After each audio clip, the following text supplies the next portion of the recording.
This little vacuum cleaner we've had for about 3-4 years, and we use it to pick up the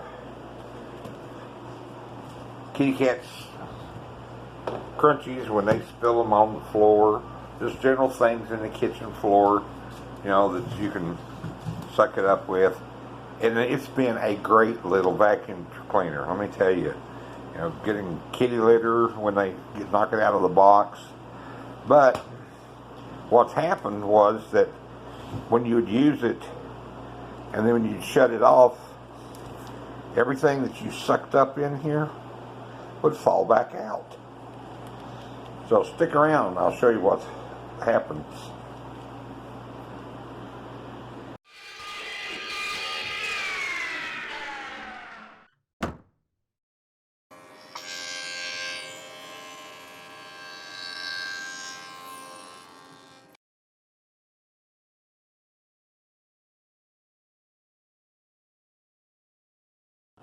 A Bissell featherweight bagless vacuum cleaner.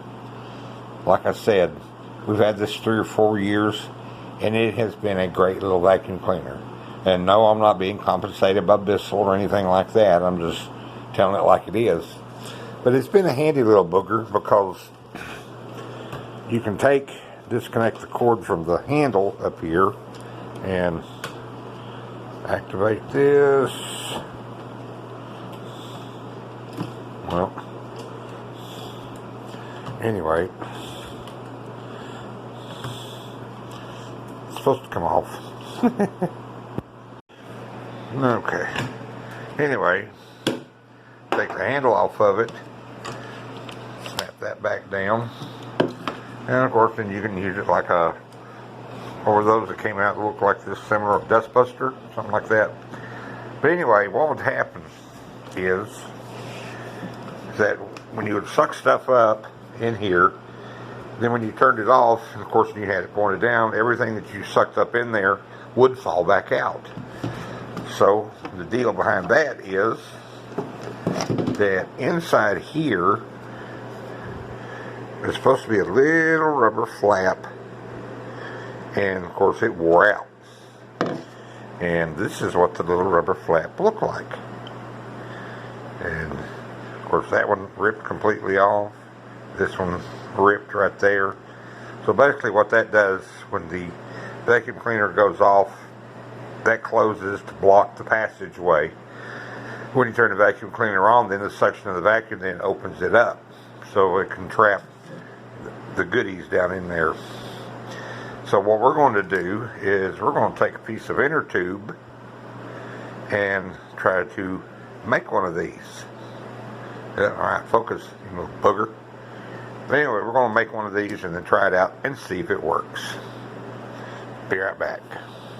Okay, I got a couple of pieces of inner tube right here. And I don't think I'll use this one. It's got quite a bit of a curve on it right there. A natural bend. So we want it to be as flat as possible. I think I'll use this area right here. And we'll just take this and lay it down. And then take the inky pen and draw around it through here. And then for this side right there that I'm missing, I'll just take and flip this over, and then I'll be able to get that tab, and then we'll just cut it out with a little pair of scissors and we'll see what happens. And here's the aftermath. So anyway, like I said, we took this, made it as a pattern and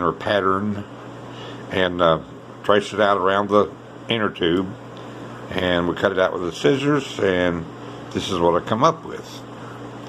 Now if you're wondering how I got the little holes in here, I've had this leather punch for, I know, probably 20 years, made by the Sargent and Company in New Haven, Connecticut, made in the US of A. I don't remember when I got it, but I've had it forever. But anyway, you just dial it to where you want to and put whatever you want to punch your hole in here, and then bring it down and squeeze it, and kind of move it back and forth a little bit, and then that'll punch your holes. So now we've got some little clips in there and that held this in place. So I'm gonna have to go in there and get those clips out. And about the only thing I know that I've got is this dental pick thingy. That's a weird looking dental pick, that's for sure. I don't know how somebody got to get down in there. Whew. Gives me the chill bumps just thinking about that. But anyway, so I got to go down into here to where those clips were at that went through each one of the holes, and they're pressure clips. Well, anyway, let me work this out and I'll show you here when I get back. Now, there they are. Because what it is, there's the stud in here that comes up that this slides over the two stud pins, and then these were put in there and just kind of pressed in to hold that in place.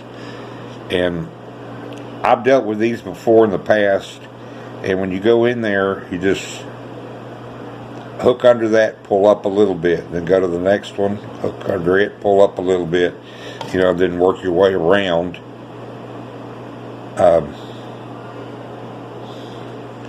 Work your way around, you know, till you get it all the way and it'll pop out.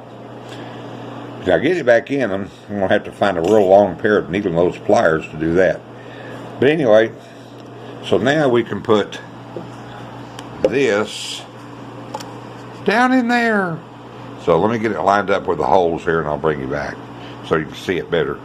Okay, so I've got it lined up over the holes, but now we've got to figure out how we're going to get that in there. So what I've come up with, something most people have in their house, or definitely somewhere in your vehicle when you've been through a drive-through. I'm going to take this and go down in here and line that up over the hole. Get here some light where you can see it better. There we go. And there we go. Push that down. Okay. Well, there we go. Alright, now I've got to get these things back down in there. Let me figure that out and I'll be right back. Don't use needle nose, because I grabbed a hold of it, went down in there to put it in. My hand slipped just a little bit and I smooshed it together and it folded, clamshelled over. And when I got it back out and tried to straighten it out, it broke. So I got to come up with something else. What I did, took a little bit of Scotch tape or packing tape or whatever and pulled me off, you know, it was about that wide and or about that long and about that wide. And then I folded it back over on itself and then taped it over that straw. And then I went down and, of course I'm not going to use this one, but I went down and grabbed a hold of the clip. Then put that down inside there, lined it up over the hole to get it lined up. And you can see right there, I got that one in place. But I still got to figure out what we're going to do with the other one, since dummy here broke the clip. So let me figure this out and we'll come back and do something even if it's wrong. Well, here's what I've come up with. Hot glue gun. So I'm just going to take a little bit. I mean, since it's a pretty good ways down in here, well, get in there light. Pretty good ways down there. I know the hot glue gun ain't going to fit. So what I'm going to do is I'm going to, once this thing heats up, I'll put some right here on the end of the screwdriver tip, then go down in there with the screwdriver and dab it over the pin. So let's this thing heat up and let's give that a shot. Okay, glue's hot. Going in. Let's put some down here on the end. Nice little blob. Here we go. Going in.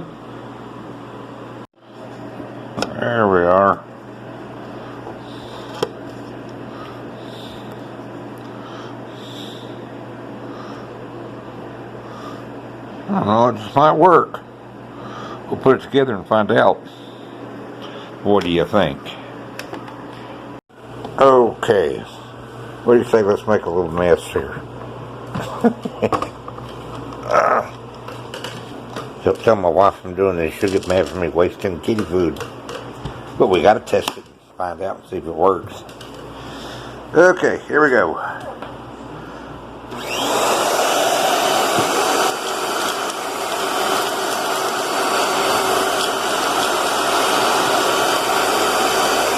Okay, now before, when I would turn it off, it would fall out.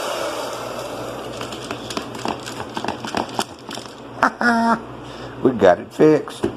I mean, yeah, you could probably buy a new end on Amazon. They might even sell the little rubber flappy do thing down in here. See, there it is. Hello. And but the thing about it is, I had an old inner tube. I was able to utilize something that most people would throw away because the inner tube had a hole in it. And if a person didn't have enough little ingenuity to go in there and do what I did with this, they would have thrown this whole vacuum unit away. But I mean, this has been a good unit. 3 years, motor's never overheated. And you know, and you can tell by looking at it, it's got some battle scars. It's been used, but it lives to work another day. Hey, if you got a tip from this, if you got a Bissell unit and the stuff's falling out when you get through turning it off, I mean, you can hear it in here rattling. But yeah, and able to extend its life. Hey, thanks for stopping by Randallology. Give us a thumbs up, make a comment, share it. I greatly appreciate it. Thank y'all.